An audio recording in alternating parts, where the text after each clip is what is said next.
Good morning, welcome to Goodwill. In this video presentation, we will see how we can trade in Mcx Crude Oil futures and options today. Let us see what happened yesterday.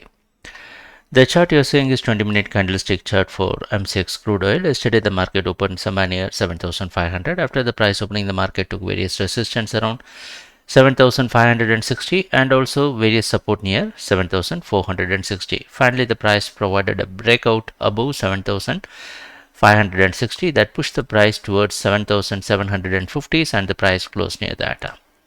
Today also you can expect the market to open within the range of 7,740s. So what we can do for today, you can go for buying till 7,660 by placing stop loss near or below 7,640, expecting the market to hit various target marked as possible resistance. And how we can do this in the options market? The option chain, what you're saying is for September month contract. In this you can select 7,900 call option strike. Whenever the price hits any support, you can buy this call option with a 50-point stop, and you can expect the value to increase once the underlying asset increases.